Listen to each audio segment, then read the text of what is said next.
Right, thank you very much. Good afternoon, everyone. Welcome to the Strategic Priorities Communication Intergovernmental Cooperation Committee for January 29, 2026 at the Parkdale Room, City Hall. So we're going to call the meeting to order. Are there any declarations of conflict of interest? None. No. Hearing none. Do I have an approval of the agenda? Although I want to make a change to the agenda. Okay, so you're gonna remove 6C? So we're going to remove 6C, the Innovation Task Force update, and we'll put that on our next meeting agenda. We have some time constraints today, and the CAO isn't here to speak to the Innovation Task Force update. So do I have an approval of the revised agenda? Second. Thank you. We do have the draft minutes from January 5th in our package, 26. Do we have approval of those minutes? Moved. Second. Any business arising from those minutes? None. Okay, well, in that case, let's get into our discussion and reports. So our first report is on body-worn cameras, and this is for information sharing, and I think it's going to be led by Rory. Take that over. Thank you, Rory, if you want to jump into that. Yes, this is something that was budgeted for, and they're kind of doing a little bit of a starter project for it. It's 10 body-worn cameras. This will be a cloud solution, so all the data will go up to the Motorola cloud. It's a secure cloud with Canadian data residency. Those are kind of the big points for the IT side.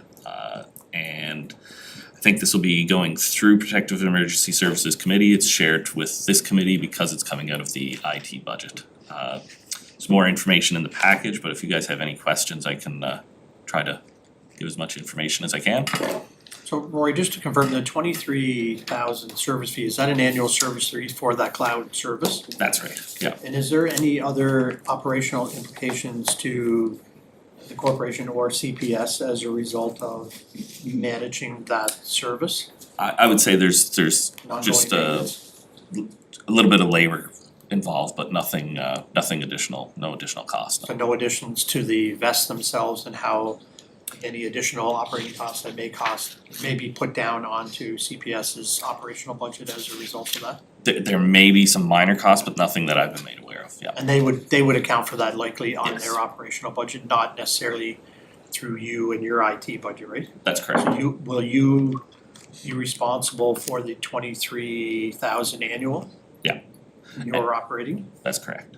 And I don't recall if that was added to your management or to your operational plan for 26, 27? Yeah, so that's under, we call it digital evidence Oh, management. that's right, okay. Yeah, so it's a $30,000 Okay, line item, yeah, okay, perfect. So we have that all accounted for in that sense. that's correct.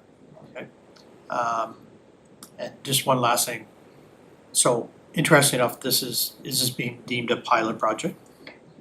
When I saw that, what I found interesting about it, and maybe you're not the person to ask for this, but like, how's that just not a normal operating procedure of everyday wearing body cams? Why is it a pilot? I guess in the sense of, is it the technology we're piloting, or is it, because not the concept, do they not wear that already, cameras? Yeah, so as far as I'm aware, they haven't really worn them in the past, or where they did, it was not a cloud solution.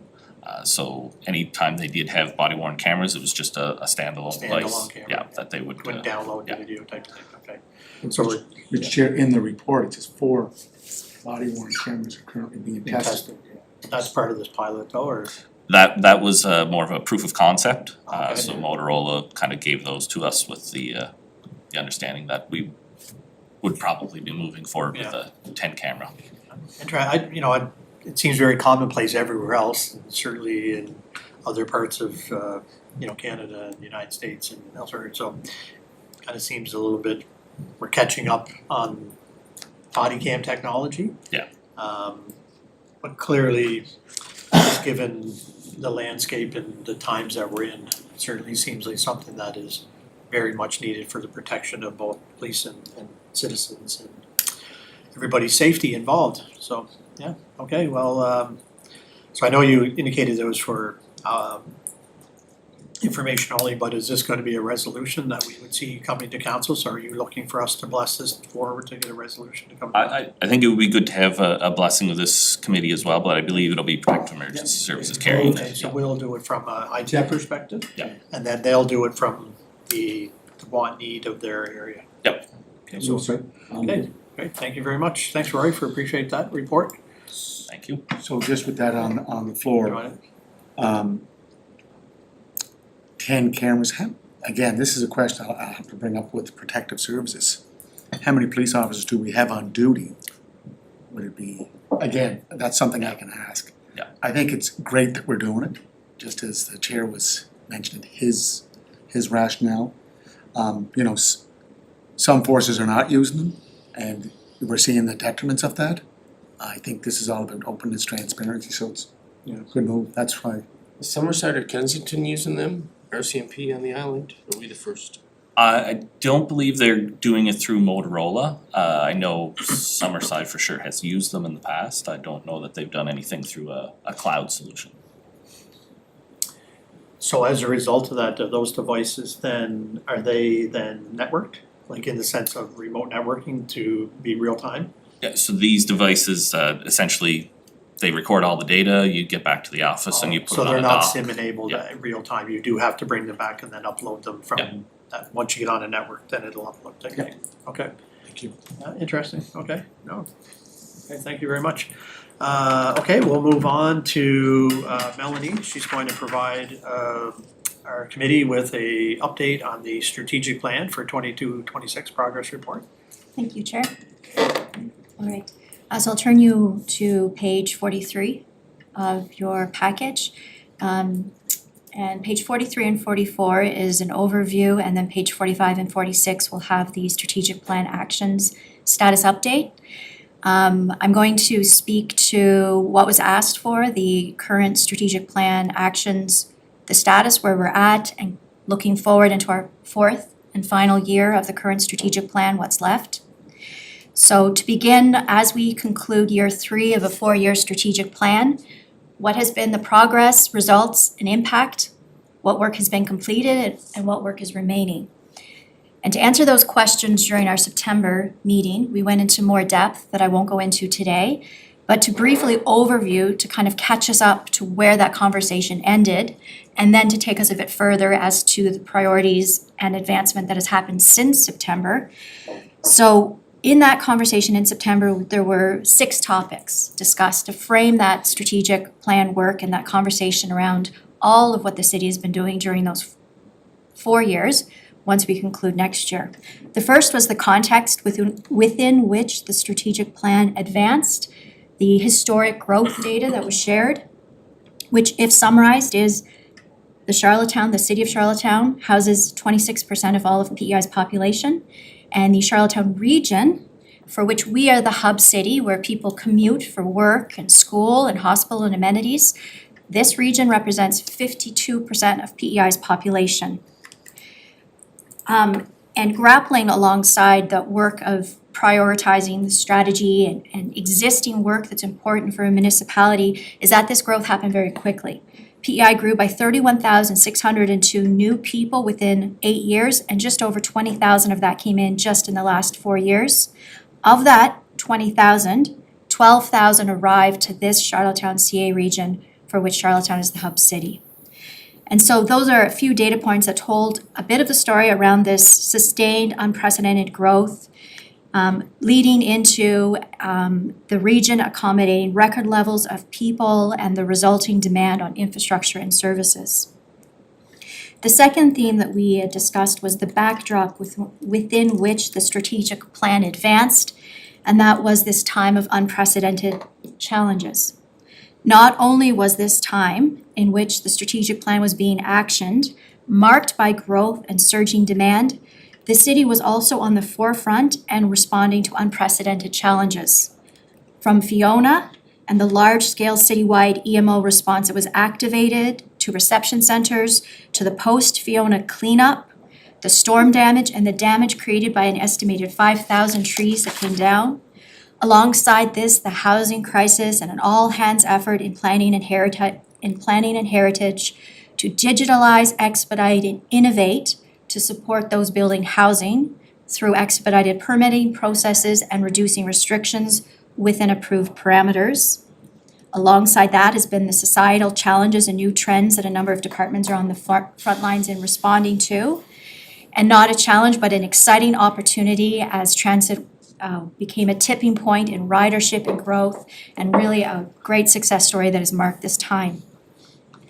Alongside that, the third theme was the city's population growth and the resulting demand on infrastructure, with by July 2024 Statistics Canada reporting that the city had reached 46,607 residents, a growth level, a percentage that has never been seen before, and that was replicated, demonstrated in data from the city.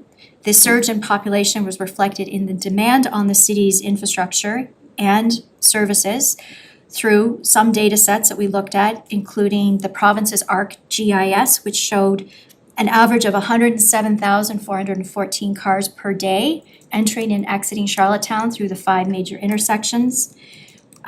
This data was reflected in calls to police, where within 4 years, the growth in calls grew by 35%, concluding 2024 with just under 20,000 calls.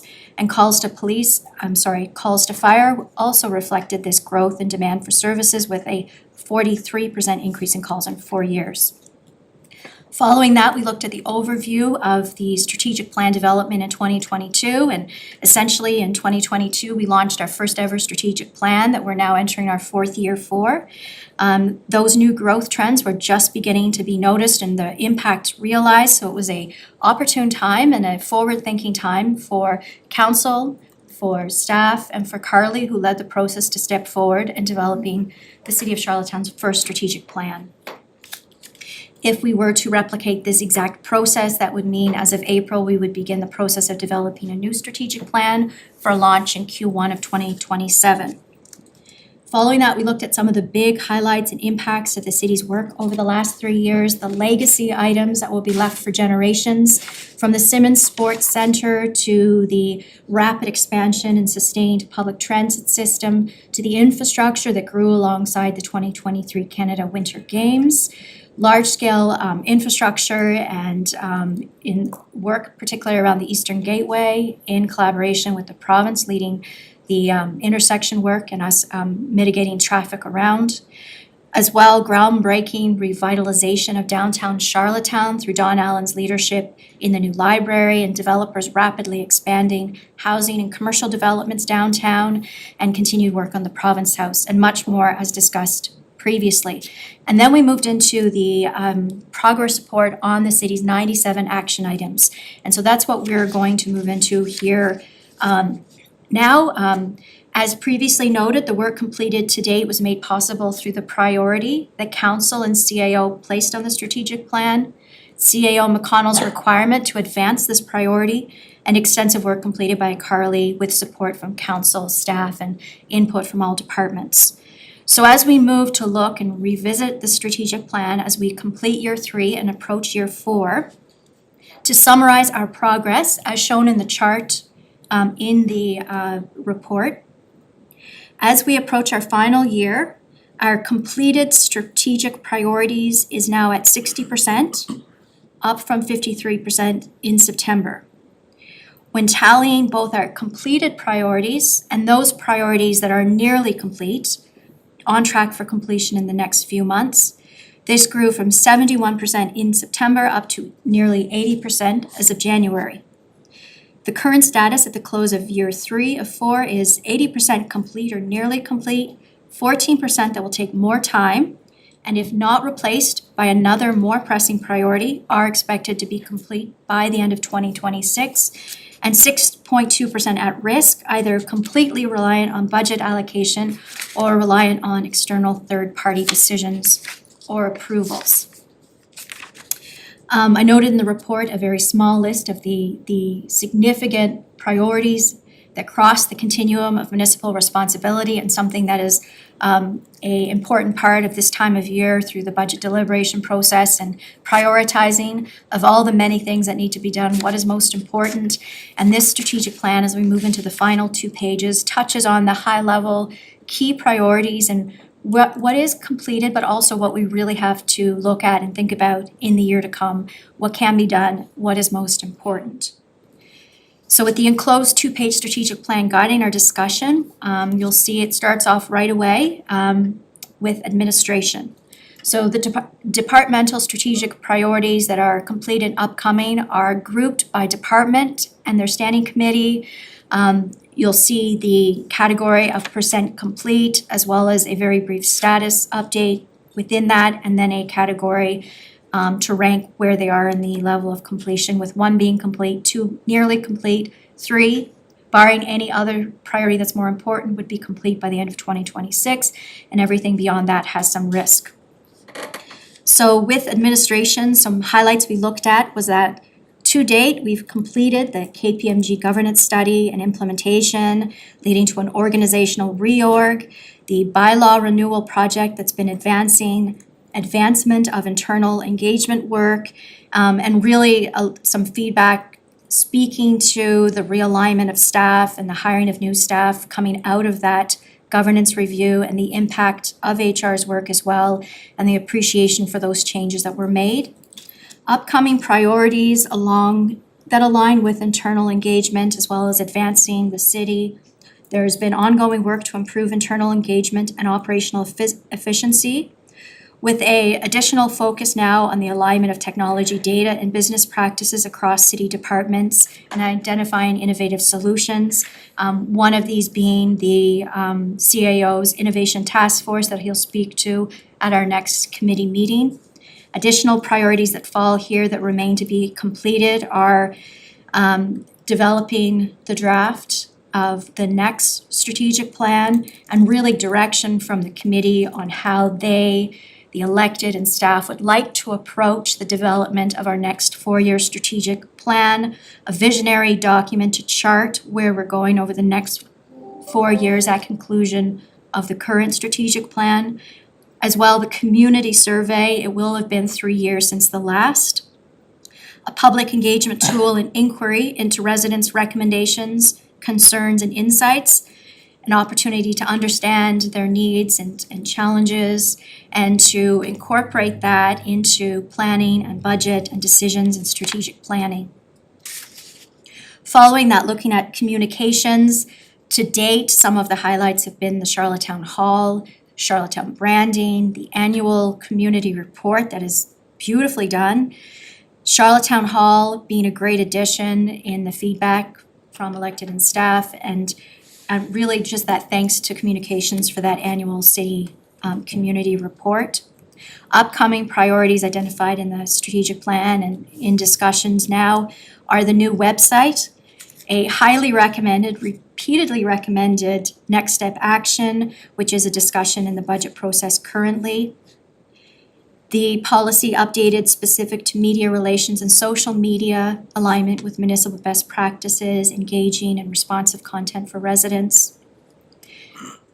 Looking to the strategic plan under economic, tourism, and cultural development, the highlights to date, the accomplishments, both the hosting of and the infrastructure upgrades leading into the 2023 Canada Winter Games, investment profile, cultural policy, sports, tourism, strategy renewal, public art policy progress on the roadmap to reconciliation, and many good news stories, accolades for Charlottetown's as the top ranking location to invest, top ranking place to live, one of the most livable cities. Upcoming priorities are a transparent framework guiding focused economic development action, ongoing work to merge and simplify and align various policies and strategies, ongoing capital city beautification through public art, placemaking through identifying memorable arts infrastructure, ongoing progress as an arts and culture destination, alignment of structure across department strategies, like I mentioned, and this very important reconciliation work that is underway and making strong progress.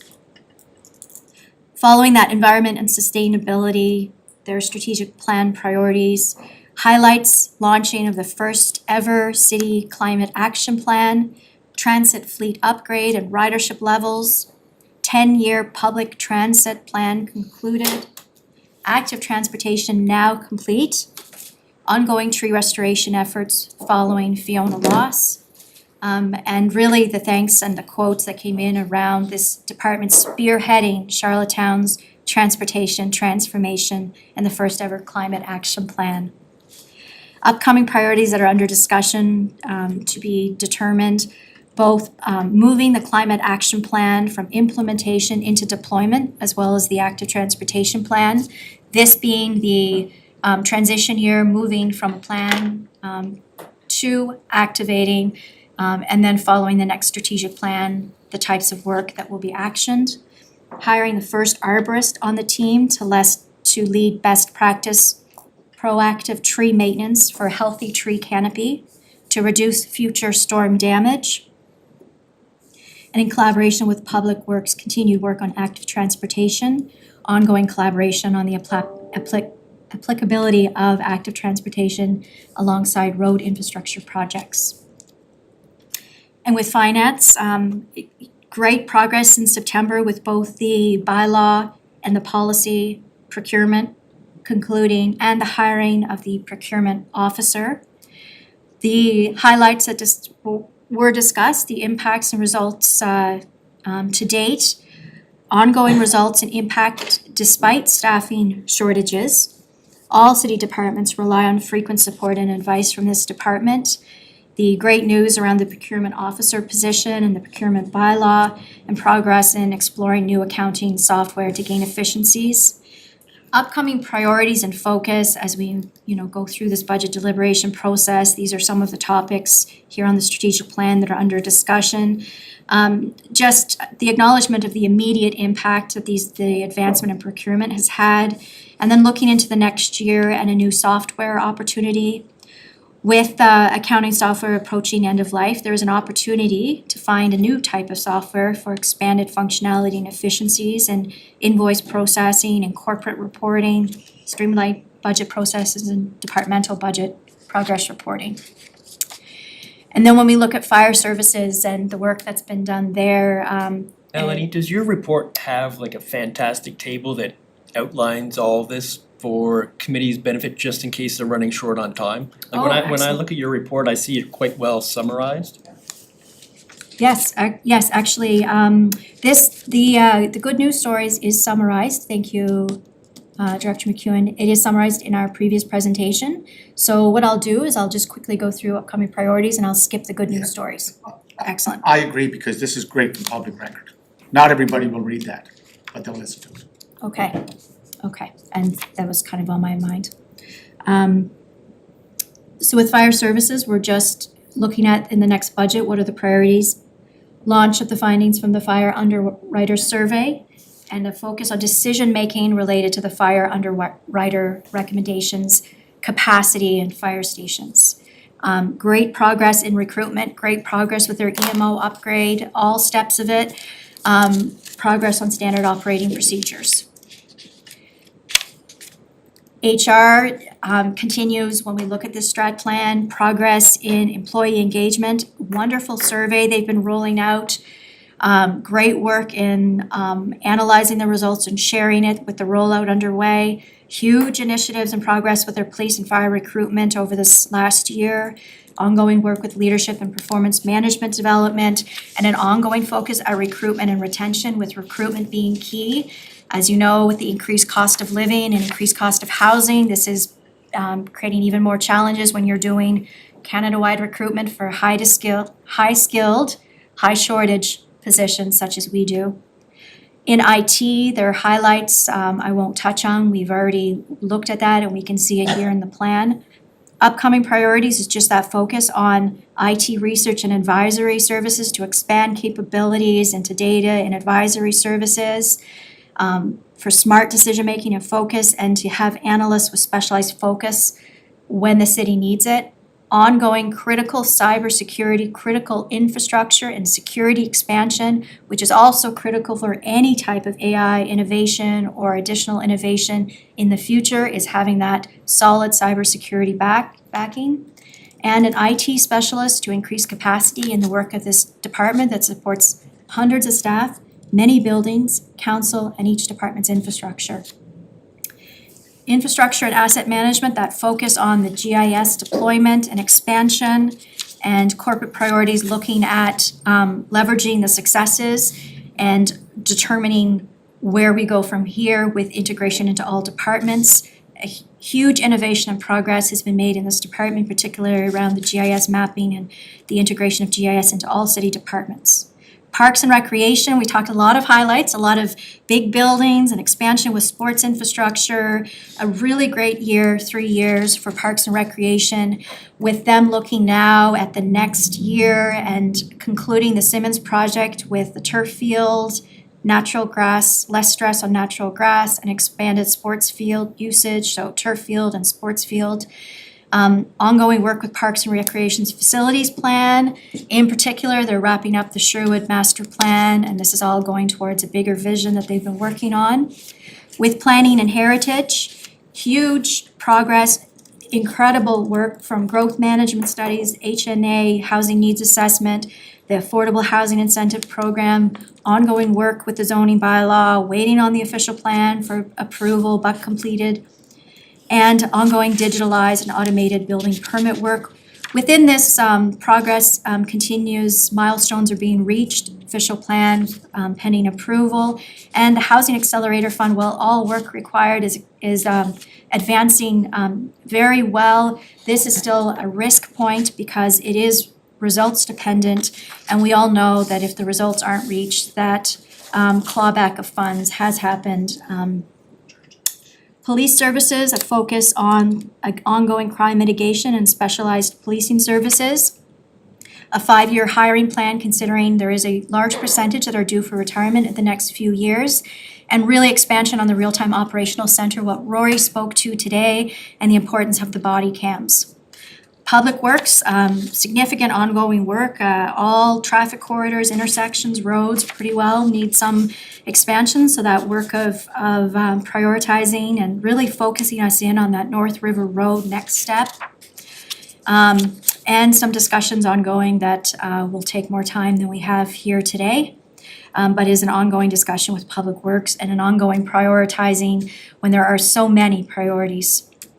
Water and sewer utility, ongoing progress, continued work with their upgrades and maintenance, work about well field protection, and really good and important conversations at recent committee. And so there we are. To summarize, we're at the end of year 3. 80% are complete or nearly complete. 14% will take more time, if not replaced by another priority, will be done by the end of 2026, and a small percentage are at risk. And this time now, over the next few months, we'll determine the go-forward plan, the deliberation at each committee. Where we go from here will be the decision that you make. Following that year, the decision on where we move with the next strategic plan will be a decision I'll look to committee to help us navigate. And just a very final remark is thank you for your interest in prioritizing this important work of strategic planning. This only comes from the top down, and this has been a priority of council and CAO. And I feel as a capital city it is important to give us that focus on strategy, legacy items, and progress in the midst of so many urgencies and important work. Thank you. Thank you very much, Melanie, and thank you for the thorough update on each department area, which is great to have. Excuse me, in the context of the bigger picture of what is happening. There's certainly lots of great work that's happening across the 96, 97 action items that cross over across all of the departments and areas within the corporation, including water and sewer. Just in kind of making some observations on that is, we talk about the next strategic plan of the next 4 years, and I think that might be hinged on a little bit to the requests that you're asking for from the budget, regarding a framework and so on and so forth. So hopefully we'll see where that comes out, and that might determine kind of what our next steps are. As you said, with this committee is going to recommend what we do, but I think we might have to wait and see the outcome of that to determine if we're going down this pathway and looking to source out in a framework, or is it something we have to do internally? I don't know yet. So, but certainly you're highlighting the fact that we need to do something for the next 4 years. So that's great. Also, I was curious to know whether or not, and the mayor just indicated, this is great information for the public because they can come and listen and view. I did take an opportunity to go to charlottetownhall.ca, and I do know that our strategic plan was up there in a certain degree of probably when Carly was working on it back in 2022 and initiating it. Right. But what I'm not seeing up there is any of these updates. I don't know how much of this from a public consumption. I mean, the report that you read off there is more detailed, so maybe that is what is missing from a public perspective that they can go and view regularly, or a synopsis of what you have here. I don't know. I just feel like there's something missing from there. Yeah, thanks, Chair. So Melanie and I, thank you, Melanie, for the presentation. Melanie and I actually discussed that just this morning. Okay. And, you know, we sort of determined communications is ready to, you know, update the Charlottetown Hall page and update, you know, residents as to the progress of the strategic plan. You know, talking about how we may frame that in terms of, you know, like a multitude of success stories and kind of framing the narrative of where we're been in the last 4 years, where we're going. We were just seeking a little bit of direction from this committee as to whether we are ready to do that now, if the committee feels Well, I think comfortable. retrospectively, I mean, because we're being open and transparent about our strategic plan, you know, we're doing more regular updates here now at the request of myself as the chair and others. We probably could be doing that more annually each year, at the end of each year on the Charlottetown Hall website, like where we are possibly, like even in the future Absolutely. of what that looks like. We're not, There that's could be retrospectively opportunities now, for quarterly Yeah, for updates quarterly depending on, updates, you know, whatever. what the some structure. form of engagement that residents may want to engage upon, whatever that may look like. Great that we have the opportunity here, but there's, you know, we're ending year 3 going into year 4.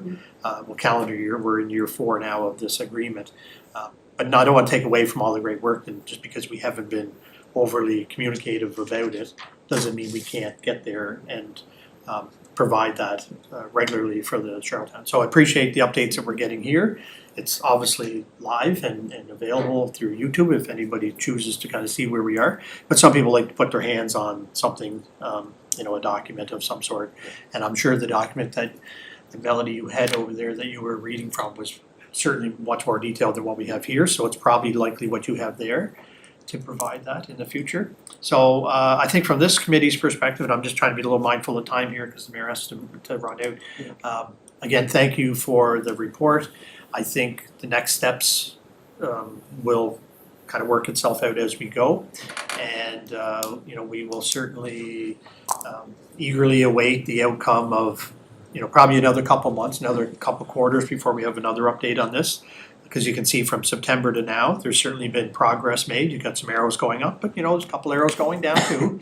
But that can be expected because that's need more time or there's some risk associated because budget. And when we go through our budget exercise, it may kickstart some of these ones that are identified as needing budget in order for, or needing funding in order to move them forward. So very well done. Thank you for the updates and. Just make a comment. Yeah. Melanie, thank you very much. That document, is that going to committee and council? What I read from? Yeah. My notes? We get a copy of that? Sorry, Chair and to your worship, if you would like that Yeah. sent, I will. You can certainly, I know they were your note, I mean, if there's something you wanna put out that's more consumable for public It's record, if you will. Good for future speeches. Yeah. But as for the Charlottetown Hall, I'm on the charlottetownhall.com. All that's there for strategic plan 2022-2026, strategic plan, the development of Charlottetown's new strategic plan is now underway.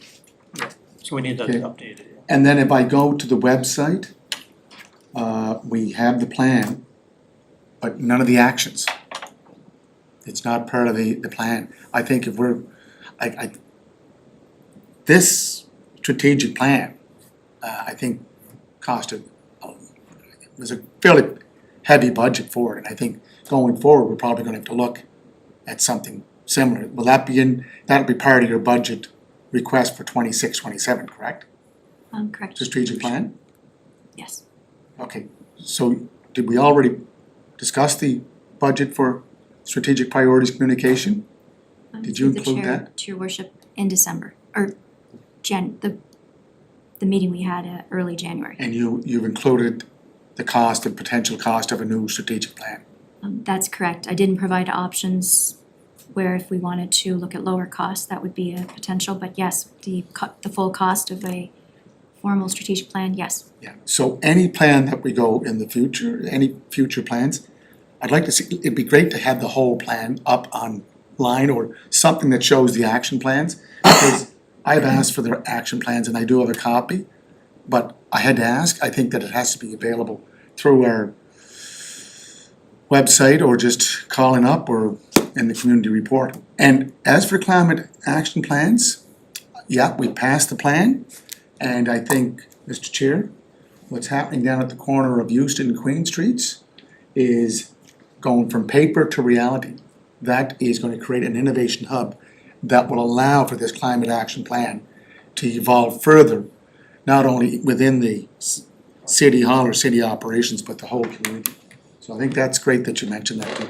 Thank you for the report, excellent report. Just to clarify a little, on the charlottetownhall.ca, there is a list of the action plan there, of the items. It's just not in the detail that Melanie has where progress is. So they just list the 97. It's just off on to the right under documents.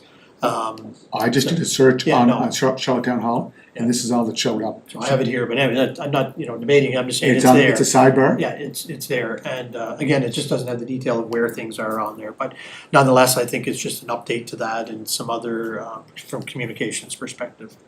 Okay, well, thank you very much, Melanie. We're going to now move on to our last item on the agenda, which is, just let me get to the top here, I want to say it correctly, the monument policy update. And Frank from Parks and Recreation is here because it was deemed that that's where kind of the creation and adoption or drafting of this policy would come, and you would work collaboratively with the other areas within the corporation, and then ultimately kind of give us a report up here on it. So take it away. Thank you, Chair Matard. Yeah, so I guess I sort of took the lead because majority of the monuments that are requested are requested to be placed in Parks and Recreation properties. So probably over the years, the most have been placed there. So it made sense for our department to take the lead on it. Having said that, I did consult with Economic Tourism and Culture Development Department. Doug DeMinas did some research and collected some policies to assist in this process. I have been chatted with planning, Donna in planning. They haven't seen this policy yet, but just because they have dealt with the request that went through them through the heritage properties. So what I've created is an actual first draft, looking at research. And what I brought this for here, it's gonna be titled, what I'm recommending is titled the Monument and Memorial Policy. And there is a difference between a monument and memorial, which until I actually looked at it, kind of thing. So it's a slight difference in which is which. So what I've come here is to sort of seek feedback on the draft monument and memorial policy that I'm putting forward here, so that I can create a final version that can be brought to council, and it would come from this committee. It was more or less deemed this committee sort of is the overarching committee for all the other departments, because this could involve a monument on a public works, on a what do you call it, property, or it could be something even in water and sewer, who knows, down the road. So there could be other departments, but like I said, the majority of the monuments over the years, memorials have been placed in parks. And then once we have this, then it would be brought to council for their consideration. And this whole, just to report details, which you're probably quite all aware of, but it was brought up during September 23rd council meeting, and then it was brought up again by council, that we didn't have a policy in place. And then during the November 12th regular council meeting, it was brought up again. And there was deliberations on, we need to get a policy. So we were working on it at that point, collecting research information and sort of making sure we were going down the right road in developing a policy. So like I indicated, Doug DeMinas in culture, the culture and economic coordinator, he did some research and collected several policies. I reviewed those policies and then has developed this attached monument memorial policy for the committee's consideration. Once I have your feedback, I'll go and make the necessary updates so that a final version can be brought to council for the consideration. And I'll just sort of touch, I'm not gonna go through the whole policy, because I'm sure you've had an opportunity to review it.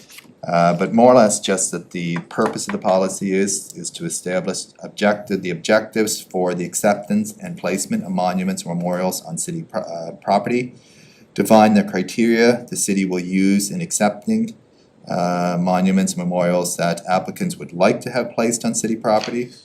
Establish the application requirement for an applicant requesting the placement of a monument and memorials on city property. And then guide the city in determining the appropriate location for proposed monuments and memorials.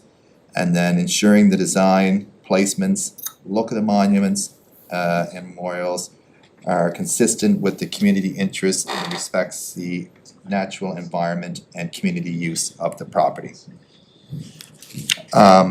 Outside of this policy would be, this policy does not apply to the memorial benches, tree planting requests, and public art installations. They have their own program or policy. Like I'd mentioned there before, the difference between a monument and a memorial. Monument means a statue, building, or other structure erected to commemorate a notable person, group, or event being proposed for placement on city property. And a memorial means a structure established to remind people of a person or event being proposed for placement on city property. I also mentioned the fact that we have the heritage property, so there is a designation there, so if it ends up being requested on a heritage property, it would go to heritage first. They would consult with the lead department that it's on, but they have certain guidelines that has to be followed. And I allude here, acceptable infrastructure, different types, then also criteria, for that, monument memorials placed on city property will have to be consistent with the city's official plan, zoning and development bylaw, the heritage preservation bylaw, the Parks and Recreation master plan, this policy, and other applicable city bylaws, policies, and directives and plans. So as your request comes in, we have to make sure we refer to those, that we're not, that we're adhering to those and be consistent with those. And just with regards to monument memorials, will only be considered by the city administration if they satisfy one of the following criteria.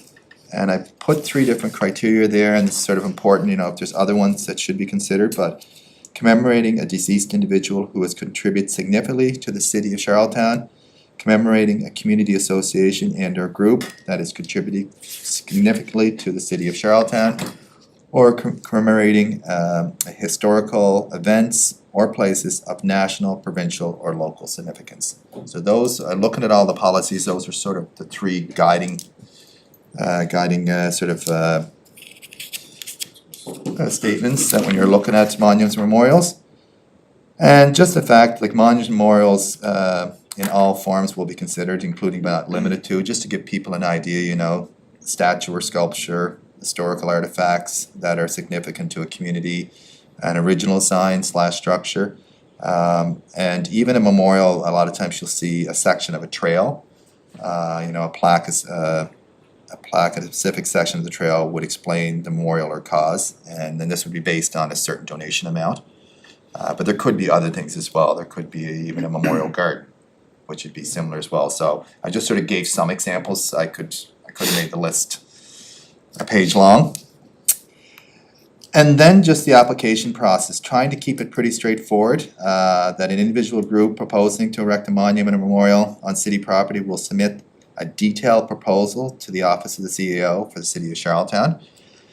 Then the proposal must include, the following information: the design, the structure of the monument or memorial, the requested location for the monument or memorial, a detailed explanation of how the proposed monument or memorial meets the objectives and criteria of this policy, and then details and estimates regarding ongoing maintenance and repair requirements and operating costs. Once that's sent in, then it would be forwarded to the relevant department head for their, that's responsible for the property. Then it would, if it's, and I just noted here, if the monument memorial is proposed to be located on a heritage property, then the applicant will be required to adhere to the planning department's application process. So there could be additional application process required. And then just review and approval, that the lead department would be the one that would review the application, determine if it meets the criteria. The department responsible will determine the appropriate location, so there might be a proposed location, but they might say that's not the best one, it could be another preferred location within that area, or even a different park. Or different property. The city responsible will forward the recommendation to city council for their consideration. And it would go through the committee first and then go to city council, but that's sort of our city's process right now. And then if the city council approves proposed monument memorial, the applicant must agree to cover the full costs of designing, building, and installing of the monument or memorial, cover all future management and maintenance costs for the monument or memorial, coordinate with the city on the install of the monument memorial, and then enter into an agreement with the city that will be geared towards each one that is agreed to. I put in a removal and relocation, and this was something that wasn't a number of policies, that it could be down the road that it might have to be removed for any particular reason, selling a property, tearing down of a building, so that's in there explaining the process, and even the applicant can request a removal as well. And then outside of that, it's just contact information. I didn't put down an email or phone number, so that's someone who is going to be sort of an intake person. It would go to the office CAO, so it might be a general email that goes there and an email that goes there, so. Well, thank you very Any much. questions on it? I'm open to suggestions and feedbacks. It was more complicated process than you would think when you go through this, because every municipality is unique in how they approach it. Well, thank you very much, Frank, and certainly happy to see that, the commitment of bringing something in January on this has been fulfilled, and it's a good draft and a good start. I'm sure, unfortunately, the deputy's not with us today, and I know that she would likely have some questions, because she was certainly a champion, one of the more vocal champions to ensuring that this was in place. So we will hopefully give her an opportunity to provide some feedback. I do have a couple of questions, and I know Mayor Brown, you have to leave, and I can hold them if we need to. No, go ahead. Sure. So just in regards to how the city considers like the application and the criteria, you kind of listed out 3, and I realize your draft, there could be many more. And forgive me if I don't express the way that I'm trying to, what my thought process is, but you talk about commemorating historical events or places of national, provincial, and local significance. So when I think of national, I assume, Canada-wide in that sense, if that's my right, provincially, Prince Edward Island, and then locally, obviously, of Charlottetown. What about when we have memorials or monuments that are of a broader significance, international, if you will, or even any other outside of the 3 criteria of national, provincial? It doesn't specify how we would address those. Some of those there's great causes, but some of them, there are some contentious items, if you will, that are amongst the broader scope of what we deal with here on Prince Edward Island. So I'm not sure how they would be addressed if they came forward from that perspective, because this might insinuate that we only look at it from a historical perspective of national, provincial, and local significance. Where if I think of the one that we did for the Humidor. And that's Again, unique. could it fit in here somewhere? And that's when I did question, do I put international in there or how, but it's an international, but it's also become national because there's a lot of them actually have So I been know you installed. can draw those associated, I It's- don't wanna get into situations where it's like, Yeah. there's gonna be that one time I where, would add international. something where it allows, and again, I don't know the wording to that, but I'm just putting out what my observations, my opinion.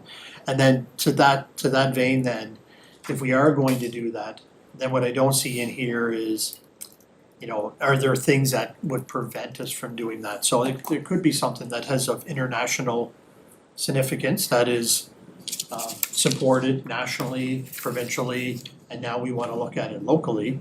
But we also know there are things that are internationally not being supported nationally or internationally Yeah. supported. So how do we address that so that we don't get ourselves into that situation? So, and that could be under the acceptable infrastructure I put in there, so I said, respect the intended purpose of the city property and surrounding environment. But also we have here encourages community engagement, but then there's another line that says protects the reputation, integrity and aesthetic standards of the city.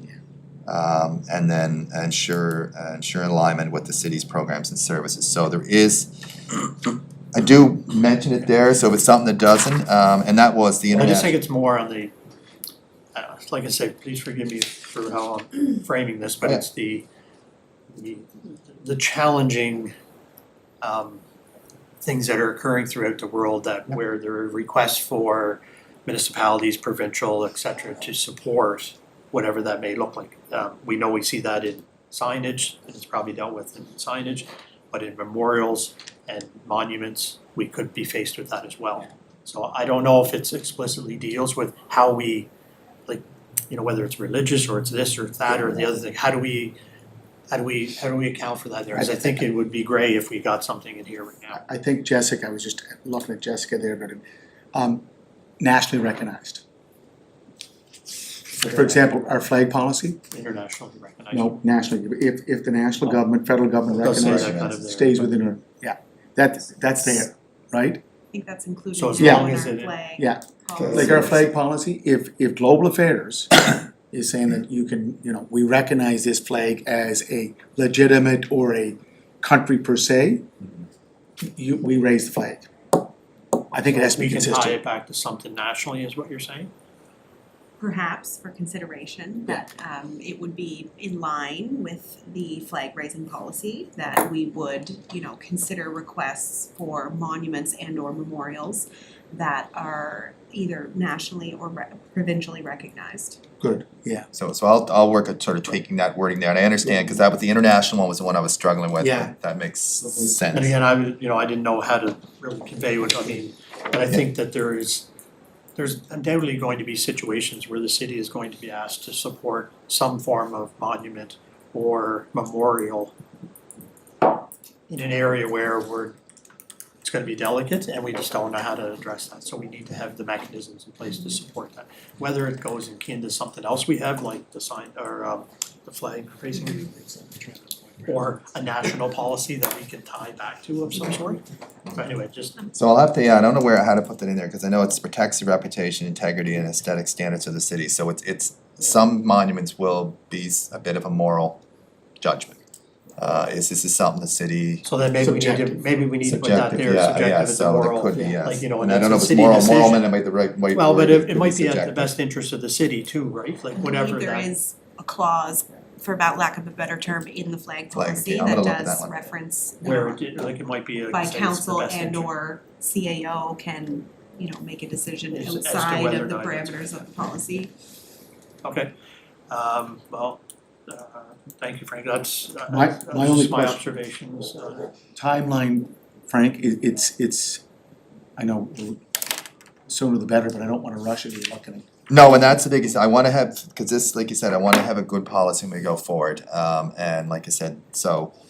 And I would like to have the deputy mayor, Jacob, to have a review it as well, but what I might do is just some of the changes suggested here right now, look at the flag raising, policy. Yeah. And make some tweaks and changes on that and spend a bit more time, but. I don't know And when deputy mayor will. You're there quite a bit, I mean, I think we're not too far off. No, We're no, I way, way further ahead. We than could we be were. March or April or, Even sooner. Oh, I would hope to have it sooner than that, like I Yeah. was saying, like I could bring it back to the next committee meeting in February or whenever you meet, I could have, as long as I hear back from the deputy. So we also could beforehand, and Melanie, I don't know if we do this when we do other policies and that, if when we were doing the updates to some of our bylaws and that, it can be sent out and shared with council to provide any additional Should be. feedback to it, right? And then that could be collected. You don't have to wait till all these other meetings to get to. Send it out, say, cause everybody, I mean, there was other councillors that had a lot of interest in this as well. So why don't we send it out and say, here's our first draft, collect some feedback, you got some here today, but there could be much more. And then try to incorporate that into what you have. We do have a war memorial monument bylaw. And I don't know about other jurisdictions, but policy, I like the idea of a policy, but a bylaw really makes it a council overall responsibility, so I don't know if you can look at a bylaw for this, These are normally policies Yeah. and biggest thing is a it's always war bylaw. memorial monuments. Yeah, like a bylaw is a little different, usually bylaws are guided, we know exactly the details, so every Yeah. monument, every statue, like memorial. No, I don't think you have to, I don't, like, with the war memorial monument bylaw, I don't think we drill down that far, but it's just something to consider. Yeah, so I just think, I think we understand is you need a policy to help guide. Could be the first. So you might need both in, but I think you don't necessarily need a bylaw if you have a good policy. Right now, we don't have anything, so why don't we, Yeah, let's, we'll Yeah, but the we'll timeline, drive towards the we're policy. marching on the timeline, yeah. And then determine whether or not future, if that warrants Yeah. to have some sort of bylaw to support that policy from our perspective in here. But no, I think it's great, and thank you. So maybe the action item is, can you send it, if you can you send it to all of council? Indicate that here's the first draft, can we get some feedback, and I don't know who's collecting that, but if it's yourself. Yeah. And then you can look to incorporate the common themes of what that is, and then maybe our next meeting, we can have a further update, if you get any comments. Yeah, and I could make a few updates to this before I send it out, or I could send it out Yeah, as well, is. you It can just do- might not get it right away, so I'll Okay, perfect. chat with Jessica here after. Councillor McKinnon, do you have anything before we, No, I'll wait for his update, I had a couple of questions on it, but so you wanna wait till the next further for the updates? next Okay. version, yeah, a couple of questions and. Okay, well, thank you everybody for your reports. We're gonna move into, is there any new business? Just new business, just quickly, I did go to charlottetownhall.com. Don't search strategic plan 22-26. Go to projects. That's where it is, under projects, the plan. But if you go to the plan on Charlottetown Hall, the actions have not been updated. The actions are there from, I don't know how many months ago. So what we did today, what we discussed today, that should be going in that amended actions plan that's on our charlottetownhall.com. So that people, or anyone that views it, will see where we're at. Because that's good information, Melanie, that you presented today. Those actions that are completed to this point and that we're still working on. That's, glad that you said that, because And can now show I know you- where it is. Yeah, I can show you as well. Thank you. Okay, thank you very much. Do I have a motion to adjourn? Thank you, sir. Second. Thank you very much, everybody. Have a great afternoon.